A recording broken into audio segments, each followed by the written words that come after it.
Okay, so before we start the class today, I highly recommend everyone have a piece of paper, pen or pencil ready with you to make some notes if you need it, because this is going to be one of the most important lecture in the whole NCLEX.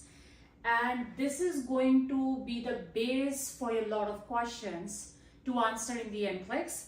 And also personally, I think this is not just for the NCLEX. Once you become the RN as well, this is going to help you a lot to prioritize your patient care needs when you start working on the floor. Even also when you do have the different assignments with you, you will understand where to go first or who to see first during your shift.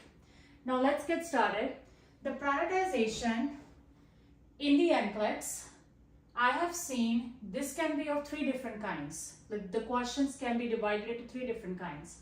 The first one is where they actually give you only a single patient in a question or a single disease condition, and the four different options is in there, and you really need to know which answer to pick there first. What are you going to do first, right? Or which of the following will be your first nursing action or initial nursing action. Now, in those four options, you need to pick one single answer where it could be an assessment or a nursing action. It depends on the type of the question. But the first category which we are going to discuss here today is about where you have one single patient and the four different options, right? Like no more patients is in there in that particular question. Now the second type of the question in the NCLEX will be where you do have the four different patients in front of you, and the NCLEX really wants to see who you're going to see first during your shift, right? It could be the beginning of your shift or it could be during your shift as well, but they really wants to know which patient you're going to see first. So in this category, you will be having four different patients with a four different disease condition, presenting symptom, past history or anything like that.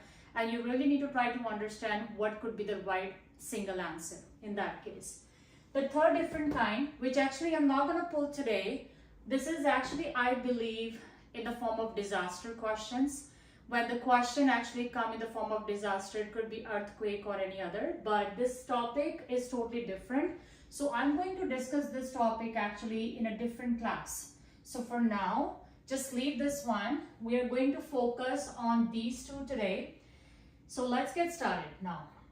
Now, when we go over with these questions, right, I have seen we really need to understand, first of all, by looking at the question, how do you know the question is asking you about the prioritization, right? So when you see these some words, what I'm going to give you today, right, then you will get to know the question is asking about what? Prioritization, right? Now, let's see these words with me, and every word can have a different meaning, believe me. So I did not write any meanings here yet. I highly recommending to make a notes for those because it will help you a lot to find out the right answer for those questions. And you will see with me how to apply this everything into the questions as well. So the first thing I would like to start with this side of the board.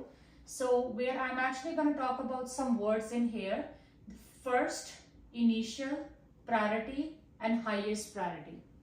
When you see these words into the question or the last line of the question, which of the following will be your first nursing action? Which of the following you will do initially as a nurse? Or your priority nursing action? Or which among of the following is the highest priority? So basically all of them, remember, they have a same exact meaning. And the way to find out the answer for all these four words is exactly the same. There is no difference, okay? But we're going to talk about the other words later. Let's focus only on the first initial priority and the highest priority now. Now, when this word comes first, initial priority, remember, you do have four different answers in front of you, right? So for example, let's say if it's the same patient, right, same condition, the first category, and you have four different options in front of you. maybe you need to do everything there in that particular scenario or in that particular question. But the NCLEX really wants to know what comes first before the other action, right? For example, maybe one of your patients just had a fall now, right? Fall on the floor, and which of the following you will do as a first nursing action, right? Maybe they give you some words like check vital signs, check level of consciousness, right? Third option may be calling physician, and the fourth option may be assist the patient to go back to the bed. Now, majority of the options here maybe sounds really good to you, right? Or maybe all of them sounds really good to you, but your job is to try to understand what comes first before the other option in here, okay? So think about it always. If somebody is lying on the floor in front of you, are you going to do the vital signs first or check the level of consciousness first of the patient, right? So you're basically gonna see that if the patient is alive, then you're gonna check the vital signs, or you just jump on and do the vital signs first and then check the level of consciousness later on. So this is something about the first, initial, or the priority meaning is. Everything seems right here, but always think critically what comes first. Now, when you're doing any question after this class today, please, with each and every single question, doesn't matter which Q bank you're following for your NCLEX RN preparation, always ask yourself, what comes first in that particular situation before the next option? What if A option is not there? Can we go to the C option in that case or not, right? This will help you a lot to increase your critical thinking, believe me. This is simple meaning of the first initial priority. Let's give you another example. Maybe imagine one of your patient is having shortness of breath right now, right? Now, which of the following you will do as a priority nursing action, or the first action, or initial action, right? So I'm going to give you maybe three options here. A, give oxygen. B, raise the head of the bed. Letter C, call physician, right? Now, everything is important here, but you really need to know what comes first before the other action. Now, majority of the nurses, I know they always think about A, B, C, and they always click on the answer oxygen comes first, right? But remember, before we put the oxygen on, you need to do the positioning of the patient first until it is contraindicated in the question for some reason, right? So raise the head of the bed comes first in the same question when the word says first initial priority before you put the oxygen on. And that is why a lot of nurses, I know, they always go into the trap of ABC. Even I know the ABC is very important, but you really need to think critically what the question is really asking from you and who comes before who in that scenario. So imagine yourself as a nurse in that particular situation and then think about the answer in that case, okay? So in that case, positioning comes first before you put the oxygen. So the positioning will be the right answer in that case. So that was a little example. What is the meaning of first, initial, and the priority seems here. Highest priority is also having the same meaning, right? Basically, they give you 4 options in there too, and they want to know who is on the top of the list as compared to the other nursing actions in here. So this is almost the same thing what we just discussed in the first, initial, and priority. And as I said, I'm going to show you practicing all these in a bunch of questions. Then you will see what is the actual meaning I'm talking about in here as well. Now, the next thing I'm going to talk about is the best, most, best, and the most. And the most can be anything, remember. Most appropriate, most important, most likely. And I'm also going to tell you the difference between the first, initial, or the difference between the best and the most. Now, when the word comes best or the most in the last line of your question, I want you to think only 2 words in your brain. Number 1, always think at that time, you have to do it. Have to, right? basically push your brain that I have to do something in here as a nurse in that case, because this is something they are looking for, mandatory, required in that particular situation. Number two, I want you to think in your brain is the solution to the problem. Those two things need to be met when you find out the answer, where the word comes best in the last line of the question or the most in the last line of the question. So basically, you need to pick that answer which you have to do it at the end of the day. And the second thing is, which is something solution to the problem in that case, right? Now this is where majority of the nurses, they make the answers wrong, believe me. Why? Because this is such an example for those questions where you have always a feeling two right answers is there and I don't know which is the right answer as compared to the other, right? So whenever you get stuck between two options, even when you're practicing at home or maybe in your real exam, that means that question is related to this particular category. And in that case, I want to tell you, think always in your brain, two things, as I said, have to do it, that particular answer, and solution to the problem. And also match the answer, in this case for sure, with the keyword of your question. Don't forget that.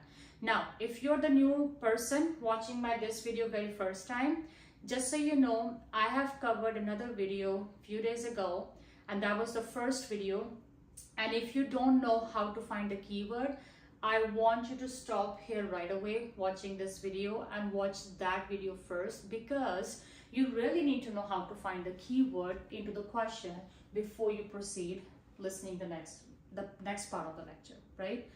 So yeah, I'll put the link maybe in the description for you. If you cannot find, just in case, just go to the description and click on the link for me, okay? Now, as I said, the best, most basically asking for you something you have to do it, and solution to the problem. Now, what is the difference then between first initial priority or the best or the most then? Same example, the one I mentioned you earlier, if the patient is having shortness of breath right now, before I said what you will do first, but here I'm gonna tell you now which of the following will be the most important nursing action, okay? Or which are the following most appropriate nursing action, or which of the following is the best nursing intervention you will do, right? So basically the word comes best and most this time, but the question is exactly same. Now you ask yourself, if you do positioning in that case, is that a solution to the problem? Answer is no. Is that something you have to do it at the end of the day? The answer is no. Patients still have a shortness of breath at the end of the day. So in that case, the answer is oxygen, right?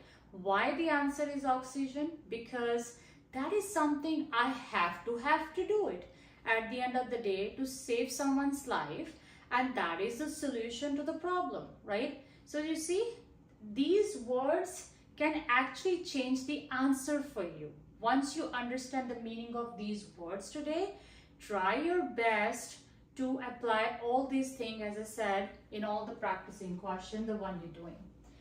Now, you guys understood so far what is the difference between these two. Let's talk about few more words. When you see them into the question, they're still asking you what? Prioritization, right? Doesn't matter, it's a 4 different patient, it's the same patient, exactly same thing for all of them. Now, when I see the word immediately into the question, when I see the word immediately, I just get alert in that case. Why? Because, it clicks my brain, something concern is there, or maybe going to be concerned if I don't do anything in there as a nurse, right? So either you think as a word concern, because when you think as a concern, you find out the nursing action, whatever you can do quickly, faster in that case scenario right away. Or if you think concern word doesn't work well with you, then think something unexpected is there. Unexpected, maybe something happening right now, or it could be happen very soon if you don't do anything in there. So immediately be alert, nurses, at that time, because something is going on maybe there right now and you need to do something faster, faster, faster. So look for that answer in the options. Don't waste your time doing those assessments what you don't need to do in that case to save someone's life. Okay, now moving on to the next words here quickly. If you see the word essential, essential, simple meaning, important, right? They just want to know which of the following is essential information you're going to do, maybe essential lab value for a particular patient.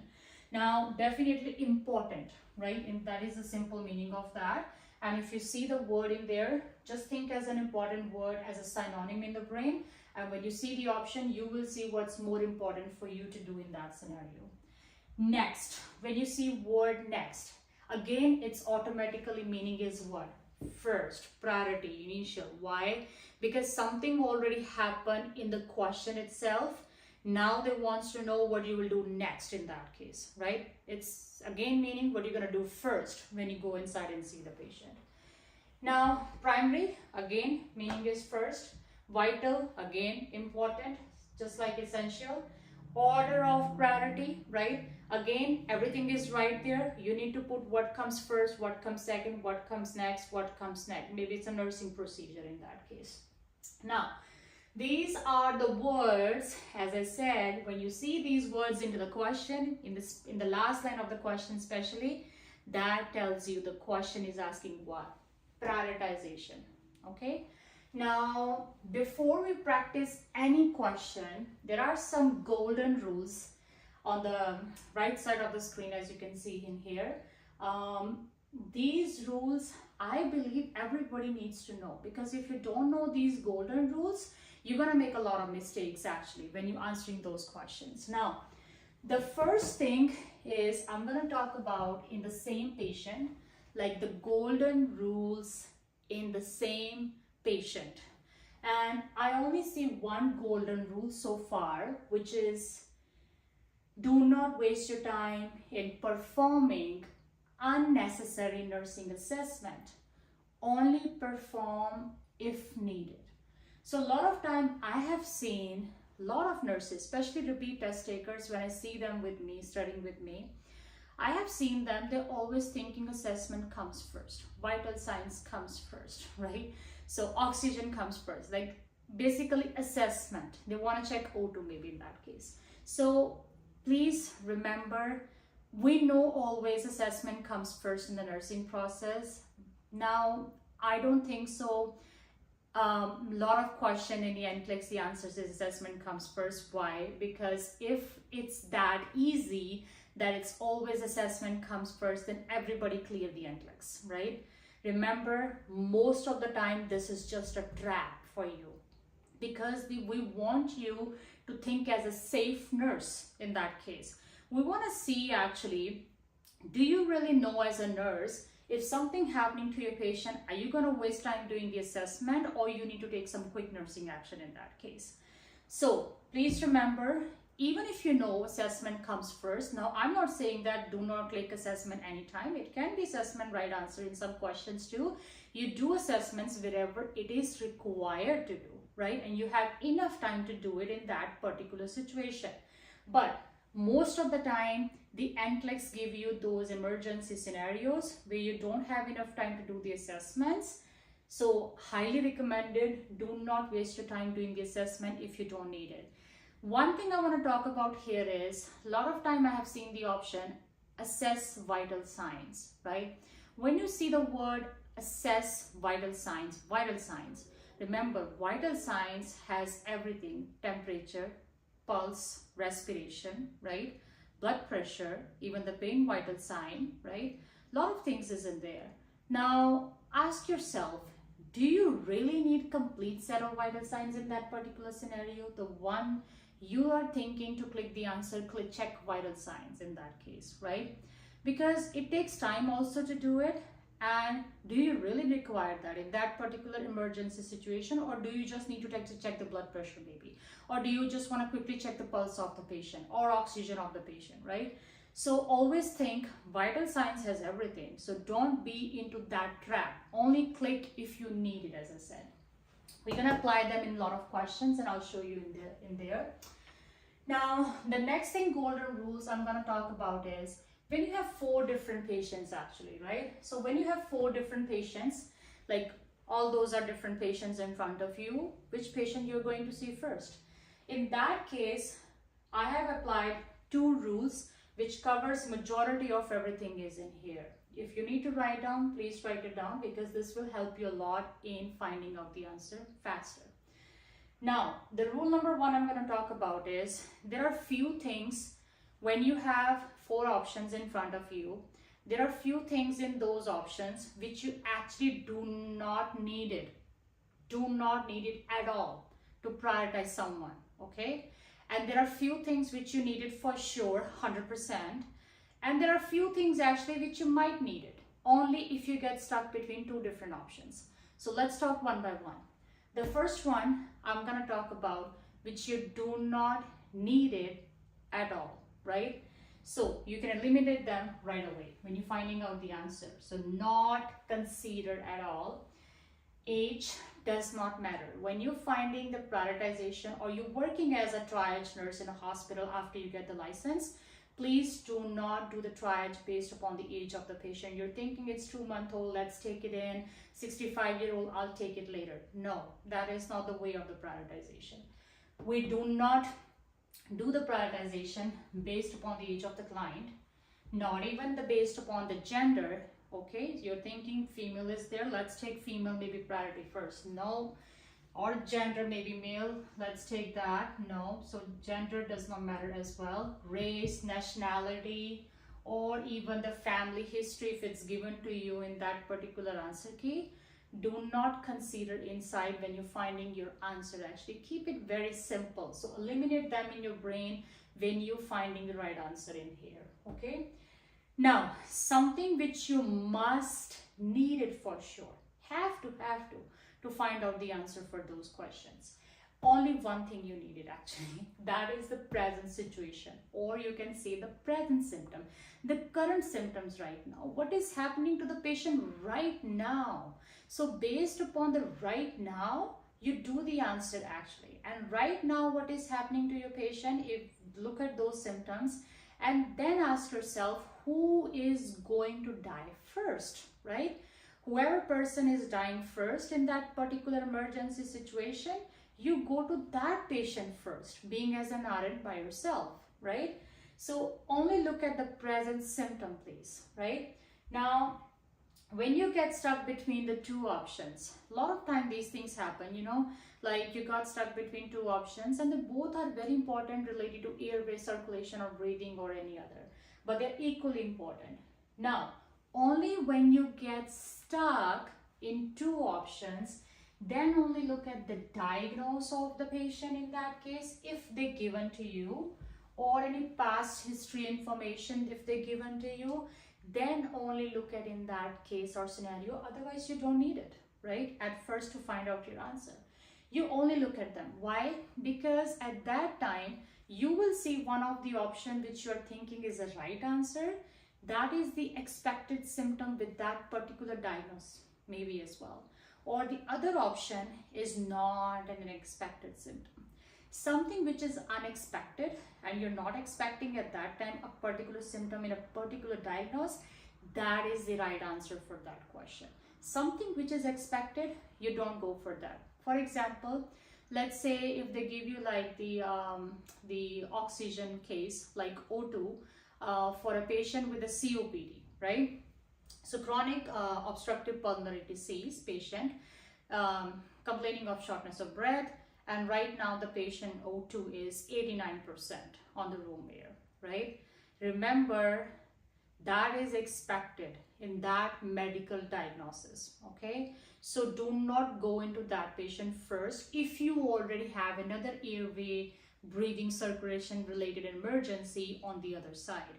The other side may be the patient, somebody just complaining the chest pain right now, and the complaining of shortness of breath at the same time, and the pain is radiating now to the right side of the arm, right? So you go to that patient first where you think, okay, this is not expected, and the patient did not had that kind of symptom before. That's the first time it's happening right now, and that pain was not expected in there. You go to that patient first rather than going to COPD. And COPD you can delegate somebody else from the floor in that particular questionnaire as well. So basically, what I'm trying to say is diagnose past history, only look at it if you think that is needed when you get stuck between two different options. Otherwise, do not need to look into, right? Now, the second rule I'm going to talk about here is when we do the prioritization between 4 different patients, right? What do we do is we actually think stable versus unstable, right? See who is more stable and who is less stable, right? Now there is a cheat sheet. How do you know somebody's stable? How do you know somebody is unstable in that case, right? I'm going to talk about stable list first. So stable, if they already give you a chronic condition, or the word chronic itself, maybe chronic condition is like COPD as I just said, right? Something chronic that can wait. If you already have emergency there, this is stable patient right now. Second is expected finding, right? Expected finding could be, maybe it's an expected symptom of that particular disease condition, right? So that can be similar, same example as I just said, like COPD patient has a 89% shortness of breath, that is expected in that particular condition, and it's a chronic as well, so that patient can wait for sure. The next one we have is ready for discharge. If somebody is already ready for discharge or getting discharged today, they are normal right now. So do not go there first. That person can wait. Consistent lab value, like you see the same lab value before and same almost lab value right now, and it's almost still same. Patient is stable right now. You can even delegate that patient to somebody else too if you think it's safe to do so. And do not go to that patient first as an RN by yourself if you already have emergency on the floor. Consistent vital signs. Same vital signs, you had it before, and same vital signs right now, so that person can wait. If they give you like a clue, the patient condition is still unchanging. This is same way the patient had before, same way right now. Our word unchanging they give you in the answer key itself. So do not go into there first, right? Now, where to go first? Who are the unstable patients? Now, let's see that particular list. The first one we have here is acute. If they already give you word acute, or maybe something just started, is just a new condition right now, you go in that particular situation first to see by yourself as an RN. Changing condition. Maybe patient was stable before and now suddenly the patient condition is changing. How do you know the patient condition is changing? When you see the word, remember, sudden, be alert. Something wrong is in there. You want to go there first. Does not matter it's a sudden headache. Doesn't matter it's a sudden sore throat, but it's something sudden or something like a new condition right now. You still have to go there by yourself as an RN to do something for that patient, do some assessments, and maybe call physician if it's needed. Now, unexpected. You do not expect that patient, something is going to expect it with their any maybe symptom, or it could be an unexpected lab value, it could be anything. You never expected that and now it's just happening, you go that patient first. Any new admission or recently admitted, always become prioritization first because that requires an assessment by the RN. Any new, if you see the word new, like new onset of a symptom or new diagnosis, a new word, right? Be alert. You want to go there first by yourself as an RN and send somebody else to the other side because you already have an emergency to deal with it. Now, the last one is critical lab values as well. It could be potassium too low, too high, right? As you know, that is basically one of the sign you want to look for a patient. You don't want the patient to get die with a dysrhythmia, so go for that patient first in that case. Now, that is the clue for the stable and the unstable patients, right? Now, the last thing I want to talk about here actually, which is more important, as I said, A lot of time I have seen the nurses, they're thinking post-op patient is always priority. Remember, you look at the present condition of the client always. Please do not be into the trap. Post-op patient, less than 12 hours, it's always critical. More than 12 hours is a non-critical. No, there's nothing like that. Because what about if I say post-op patient, maybe it's a 5 hours, 5 hours just surgery has been done, but now the patient condition is stable, right? The vital signs is this. They give you some vital signs and the condition is stable, right? You don't want to go to that patient first, versus if I give you the post-operative patient and it's 48 hours already, but right now sudden shortness of breath is in there, right? So that means present symptom matters more as compared to 24, 48 hours post-op. I don't go into there, believe me, because you need to think critically by yourself in that case. Who is in more emergency right now? Who needs you the most, right? So don't be trap into that. Look by yourself. Who needs you the most based upon the present condition of the client. And as I said, ABC can be trapped a lot of time. I'm not saying that airway never come first. Airway is always come first. Definitely, if there is no oxygen, nobody can live without it. You really need the oxygen first for sure. But most of the time, NCLEX flip the answers or flip the options, right? So don't be into that trap. Always ask yourself first, why is this option? Why not the other option, right? Because majority of the time, when you think the airway always comes first, in that case, that is expected finding maybe in that scenario. So try your best, think critically always, and then think which answer you want to pick in that case. Now, that is the basics of the prioritization, what I feel like about it. I hope you guys understand that prioritization can be in one single patient also, or in four different patients also, right? And which words help you to understand the question asking prioritization, and what is the meaning and difference between first, initial, and best and most. And I hope you understand some golden rules as well, the one we discussed today. Now I'm going to apply all this everything in moving on into the questions as well, and you will see with me how to apply them as well. I highly recommend you to make all these as a notes before you do start practicing those questions with me. So that's all about for this video. I'll see you guys in the next video now. Thank you.